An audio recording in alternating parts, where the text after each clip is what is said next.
નમસ્કાર, હું છું કેતલ અને આપ જોઈ રહ્યા છો CB24. તથ્ય પટેલે છાતીમાં દુખાવો અને અનિયમિત ધબકારાની સારવાર માટે હંગામી જામીન અરજી કરી હતી, પરંતુ ગુજરાત હાઈકોર્ટે આ અરજી ફગાવી દીધી છે. ઇસ્કોન બ્રિજ અકસ્માત કેસના આરોપી તથ્ય પટેલની હંગામી જામીન અરજીને લઈને મોટા સમાચાર સામે આવ્યા છે. તથ્ય પટેલે વકીલ મારફતે ગુજરાત હાઈકોર્ટમાં તબિયત ખરાબ હોવાને કારણે હંગામી જામીન અરજી કરી હતી. જો કે ગુજરાત હાઈકોર્ટે આ હંગામી જામીન અરજી ફગાવી દીધી છે. નોંધનીય છે કે અમદાવાદ ઇસ્કોન બ્રિજ ઉપર તથ્ય પટેલે બેફામ કાર હંકારી 9 લોકોના મોત નિપજાવ્યા હતા. ખોટા કારણો આપી તથ્યને જેલમાંથી બહાર આવવું છે.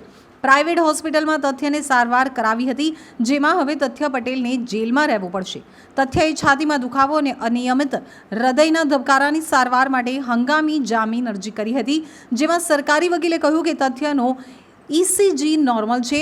તેમાં કોર્ટની ટકોર અને વલણ જોતા તથ્ય પટેલે અરજી પરત લીધી છે.